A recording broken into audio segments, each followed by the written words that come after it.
L'achat d'une voiture, normalement, c'est un moment de pur plaisir, non? Mais attention, certains modèles, même très populaires, peuvent se transformer en véritables cauchemars financiers. Aujourd'hui, on va mettre en lumière ces voitures qui risquent de vider un compte en banque. On se voit déjà au volant, la musique à fond, le sentiment de liberté, la belle vie quoi. Sauf que cette belle image peut voler en éclats. Parce que derrière une jolie carrosserie, parfois se cachent des pannes à répétition, des frais d'entretien qui explosent et des défauts de conception majeurs. Le rêve se transforme alors en galère. Alors, on a fait le sale boulot en se basant sur les retours de milliers de propriétaires et les analyses de fiabilité les plus sérieuses. On a dressé la liste noire. On va décortiquer ensemble ces modèles à problème pour que le prochain achat soit une réussite et surtout, pas un regret. Allez, on attaque direct dans le dur, le cœur de la machine, le moteur. C'est souvent là que les problèmes les plus graves et surtout les plus chers commencent. Sur le papier, l'idée avait l'air brillante. Une courroie de distribution qui baigne dans l'huile, c'est censé être plus silencieux, plus efficace. Sauf que dans la vraie vie, cette innovation s'est avérée être une véritable bombe à retardement pour un nombre incalculable de propriétaires. Et regardez ça, c'est quand même incroyable. Le moteur 1.2 PureTech a été élu moteur de l'année plusieurs fois. La promesse, une efficacité redoutable, une faible consommation. Super, non ?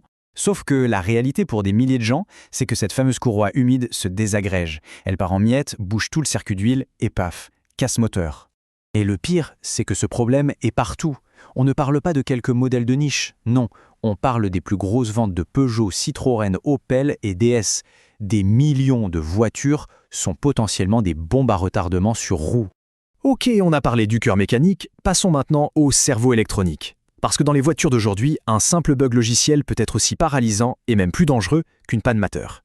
376 000. Ce chiffre, il est juste dingue. C'est le nombre de Tesla Model 3 et Y rappelés en 2023 à cause d'un défaut de direction assistée. Il faut imaginer être en plein virage et plus d'assistance. Quand l'électronique lâche, c'est la sécurité qui est directement mise en jeu. Et ce n'est pas un cas isolé, loin de là. Chez Hyundai et Kia, des dizaines de milliers de voitures électriques, comme l'Ioniq 5 et les EV6, ont été rappelées. La cause, une unité de charge qui peut lâcher et couper toute la puissance en pleine conduite. Le risque d'accident est juste évident. Forcément, tous ces problèmes de fiabilité, ça se paie. Et ça se paie cher. Regardez un peu ce graphique. Un Land Rover Discovery Sport, ça peut coûter quasiment 1 800 $ par an juste en réparation. C'est l'équivalent d'un bel acompte, sauf qu'il faut le payer tous les ans. Mais il y a un coût encore plus vicieux, celui qu'on oublie souvent de calculer, la décote. C'est tout simplement l'argent qui s'envole, qui part en fumée entre le jour de l'achat et le jour de la revente. Une vraie hémorragie financière, mais silencieuse. Le tableau parle de lui-même. C'est sans appel. En tête de liste, on trouve quoi? Des voitures électriques de luxe de première génération et des grosses berlines. Le Jaguar E-Pace perd presque les 3/4 de sa valeur en 5 ans. C'est une perte d'argent colossale, purement et simplement.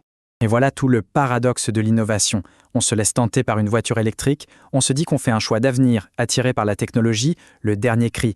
Mais pour ceux qui ont acheté les premières, la facture est salée, une décote extrême qui anéantit toutes les économies faites sur le carburant. Bon, on a assez parlé des problèmes. Passons aux solutions. Comment on fait pour s'armer contre ces pièges financiers? Comment on fait pour ne pas se faire avoir? Voilà une stratégie claire.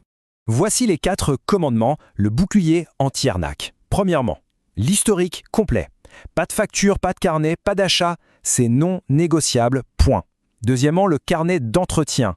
Si le suivi est bancal, c'est un énorme drapeau rouge, on fuit. Troisièmement, l'essai sur route. Oubliez le petit tour de pâté de maison. C'est 20 minutes minimum pour que la voiture ait le temps de chauffer et de révéler ses éventuels vices. Et enfin, le plus important, l'avis d'un pro. C'est le meilleur investissement à faire avant de signer le chèque. Alors, la voiture de ses rêves est-elle sur cette liste noire? Avant de signer quoi que ce soit, il faut absolument faire ses devoirs, faire ses recherches. Un acheteur bien informé en vaut 2. Et puis, partager ces infos, c'est peut-être éviter un cauchemar financier à un ami ou un proche. Pensez-y.